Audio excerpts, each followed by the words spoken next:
Hello friends, welcome back to day 10 of YULE-O-WEEN. I'm very, very excited. We're getting close to the end of YULE-O-WEEN, which is sad, but also probably going to be a relief to be able to take more than a few hours to edit things. I somehow, even with planning, have made it so that I edit and upload and film all in the same day. And that's been a little rough. So this is probably going to be more like a chatty vlog. We're going to be finishing Bad Cree in this and just kind of having a fun day with you guys. I want to feel like I'm talking to my friends on FaceTime, even though I don't really FaceTime that often. My cat is just staring at me filming. Look at this. Am I doing an okay job? Am I disturbing your sleep? Oh, you're so tired. She's so warm. I unapologetically have my pet voice, and if you say you don't, then you're lying.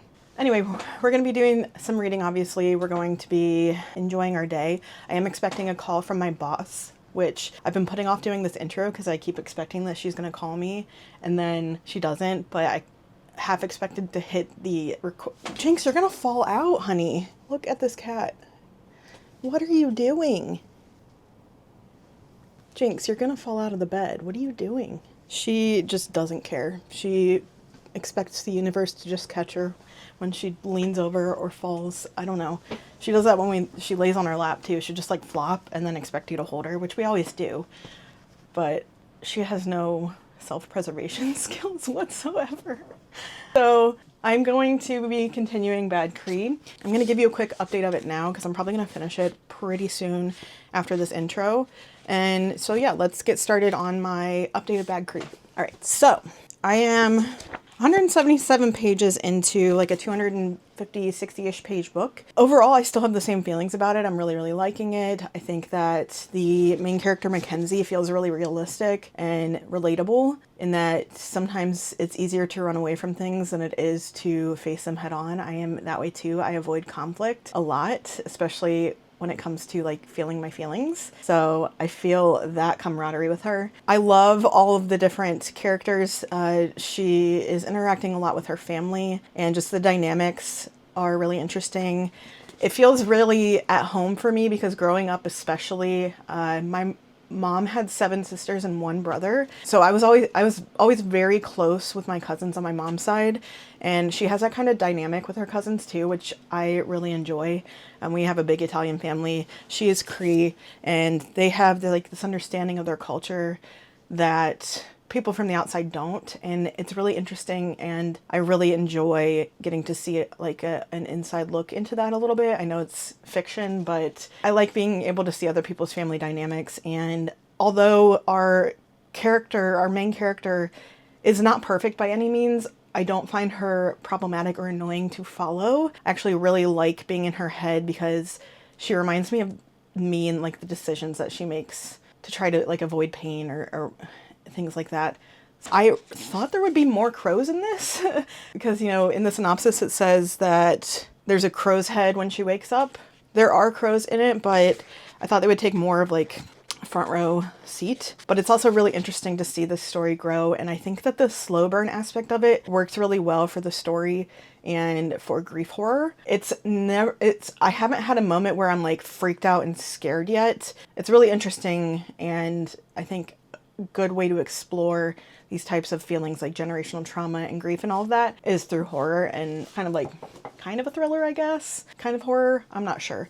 But either way, I'm really liking it. I can't wait to finish it. I'm probably only going to do one more update about it when I finish it, and then we're going to start on good spirits. I'm not sure what else I'm doing today. I keep saying that I'm going to crochet, which I haven't yet, but maybe we'll actually do that today. We'll see. I feel like I haven't crocheted since way before finals, and I haven't finished a project in so long. I kind of just want to do like a really easy project for myself. I need to make a scarf, a hood, something to cover my face when I'm walking to class and to work, because after this week and a half, I'm going to be back doing that because I'll be back to work and then I'll be back to school. So I need to prepare for that. I probably need to go out and run some errands, but I really don't want to go out into public today. It is a couple days before Christmas and things tend to be a little bit nuts everywhere, as I'm sure you know, but I'll catch up with you once I have finished Bad Cree.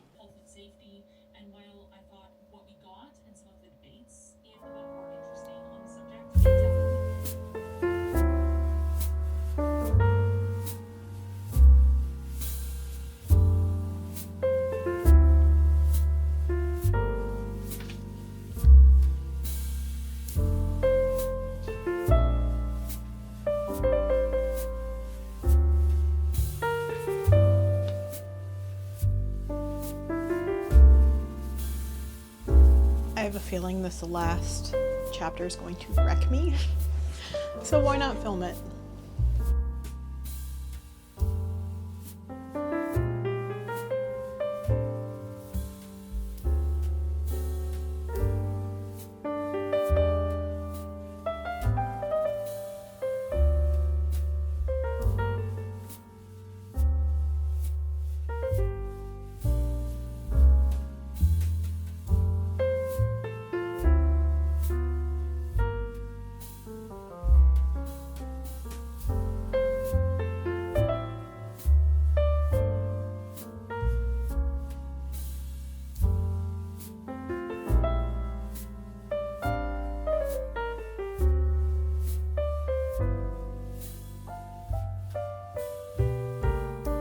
I need you to convince me that I don't need more yarn. I need to use what I have.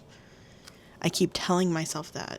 I'm not a materialist unless it's books or yarn. To keep my mind off of buying yarn, we're going to do a little book suggestion section. Why is that so hard to say? Where I'm going to tell you about my favorite horror books. Most of them are the ones that I read in 2025, but I reserve the right to suggest books to you that I read in prior years because they're so good. So let's get started. So Night's Edge was incredible. This was a sleeper book. I did not know that I was going to love it as much as I did. I actually picked this up off the shelf without any sort of recommendation at my local bookstore. I don't know what my cat is doing. It's 3:30, so they think that because food is at 5 p.m. that they can just annoy me for 2 hours, so I apologize. So Mia has always had to take care of her mom. They live in a world where vampirism is just like a widespread thing. It's a known thing. There's protections against it in society, but it's treated a lot like a drug addiction. And her mom is a vampire. The first big memory that Mia has is her mom coming back to life after the guy who made her a vampire. And ever since then, Mia has taken it upon herself to take care of her mom. She doesn't let herself do any extracurriculars. She doesn't have fun. She just goes to her job and goes home. And she's now in her 20s. Most of her life she's spent trying to take care of her mom. And her mom, is a vampire. And I think I haven't read this since the summer, but I'm pretty sure it's hidden that her mom is a vampire because there is a lot of stigma around it. She has spent most of her childhood and a lot of her adult life taking care of her mom. And just once she wants to take care of herself and think about herself first. And she meets Jade. And Jade is kind of encouraging her to have her own life and let her mom deal with things herself. It is very much an allegory for drug abuse and the way that drug addicts are treated in society. I gave this a 5. I feel like that this book really honed in on the fact that if we treated drug addiction like we did any other disease, then there would be support for it and it wouldn't fall on people that aren't prepared to deal with it, like a child. And I think that this is a really good exploration of that. I think it's a really new, interesting take on vampirism. A lot of vampirism is about leeching off of other people in society, but what do you do when you weren't the one that decided to make yourself this way? And even if you did decide to make yourself this way, you didn't know the ramifications of it. And I think that this book really goes into that a lot, and I would love to reread this. I know there's a second book that I have not read yet, but it's so good. I definitely suggest reading this. I don't know how good the second one is. I'm definitely going to be reading it hopefully in the new year. The second one is called First Light. So this is basically about her decision, whether or not she should be focusing on herself and taking care of herself rather than taking care of her mom like she has always had to do. And it's just so good. The second book that I want to suggest is one that's very campy, Into the Drowning Deep. So this is by Mira Grant, which is Shauna McGuire's pen name. And she uses this pen name purely for horror. This is a very, very campy horror. It's about this woman who lost her sister. Her sister went on this expedition. It's kind of like Discovery Channel expeditions where they're trying to prove the existence of mermaids. Unfortunately, they found mermaids, but this version of this big nature conglomerate TV channel does not want to admit fault. For years, they don't want to admit fault. They finally do once things are leaked. And so Victoria's sister was one of the people that died during this mission that proved the existence of mermaids. They were going to try and hide this media company, but the information leaked. But Victoria has not really been able to get much out of this media company other than like, we're sorry that this happened, we hate that this happened to people, blah, blah, blah, bureaucracy speak. So when she has the opportunity to go on another voyage, I think with the same company, she takes it up because she wants to know exactly what happened to her sister because they won't tell her. And she gets more than she bargained for. It has a lot of different motivations. Victoria is a really interesting character, and this reads very much like a B horror movie, which I really, really love. I just really enjoyed this. I know it's not everyone's cup of tea, but if you go into this thinking that it's going to be campy, then I think you will like this book. I really enjoyed it. So, Into the Drowning Deep by Mira Grant. If you want campy horror, this is it. Speaking of kind of campy horror, I have 2 books by the same author that I'm going to talk about in the same section. That is Bury Your Gaze and Lucky Day by Chuck Tingle. These are 2 horror books where I'm going to talk about Bury Your Gaze first. This book is about a writer, and he is a writer in LA. He has these characters that he is in charge of, and the powers that be want him to take his characters that he's carefully crafted this love story with, these queer characters, and kill them. Which, if you know the Bury Your Gaze trope, that's very much a thing where like queer characters, gay characters, don't ever get to have a happy ending, and our main character really doesn't want that. He wants the characters to have a happy ending, and he's really upset. But as he kind of tells this CEO, this person, what's what, some of his characters, some of them are cartoons, some of them are horror characters, they start to come to life and decide to stalk our main character. And he has to figure out whether he's going nuts, which the media is portraying him to be, or like what exactly is happening. How does he survive this? Because they have it out for him. They don't want him to survive. And it just really starts getting more and more insane as you go on. And this book was just like incredible. It was so, so good. Chuck Tingle, I feel like most of his books are pretty short. He's got some weird ass like parody books that I have not read yet that I probably will at some point. But this one's just like really, really good. If you like anything like Hollywood storylines, this one's really interesting. I'm not huge into media and like the goings on in Hollywood, but this made me interested in it, and I think this is a really good horror book. I think it was really, really interesting. And then just to solidify how much I love Chuck Tingle, I figured it out once I read Lucky Day, which one of my favorite covers of all time. Lucky Day is, how do I explain this? So this is a book that basically centers around this casino where people always end up winning. Something has happened where this casino company has figured out how to make all of the people that come into this casino win big. And we open with our main character, Vera, who was basically at ground zero when shit kind of hit the fan.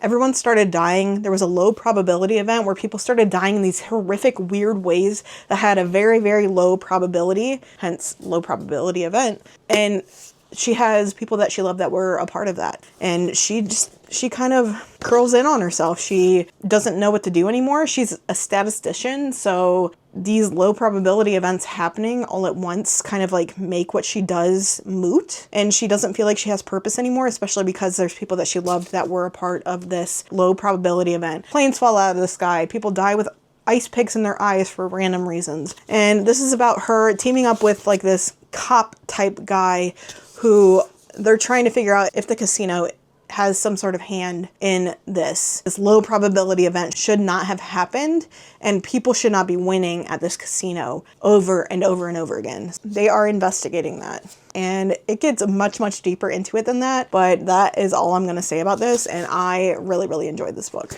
And my mic died halfway through the clip. I apologize. The next book that I want to talk about is The Starving Saints. This is by Caitlin Starling, and this one's kind of polarizing. This is a fever dream-esque book about this abbey that has been under siege for a very long time, which means that the people inside are starving. They cannot get to food, the food is outside the walls, and they don't know what to do. It's a pseudo like medieval fantasy world, I believe. Unexpectedly and miraculously, the gods to which they pray to decide to show up and help people out and be like, we can get food to you. We can do everything you want. There's a few women in this abbey that feel like this is a little bit too good to be true. So Servoin is a woman who is a knight, which I love. There is Facine, who she's like disorganized. She's paranoid. She's taken on this job of being like the medicine woman, the like witchy woman that takes care of people's ills. And then Trela, who serves the castle, but she's kind of torn between leaving and trying to help out. Their trepidations likely have some legs to them, and pretty much everyone in this abbey is probably being tricked. These are not their gods. These are false gods. These are not good people. They have to decide how they're going to save everyone in this abbey who is like fervently following these deities and thinking that they are saving their lives, when it's very, very much not the case. And there's no way to convince these other people in this abbey that they're not being saved, they're not chosen. It's very, very much a fever dream. It has a lot of parallels to, I feel like, the Catholic Church. Very, very devoted followers of God. And I really resonated with this as someone who grew up Catholic. It's got a lot of parallels to it, and the dreamlike quality of it did not deter me. I know for a lot of people, it just felt like they didn't know what was going on the entire time. And I actually really liked that. I kind of just went along for the ride with it. And there's some magical realism. There's some really interesting things going on. It reminds me of the one episode of True Blood with Dionysus and just like the entire town being under their spell.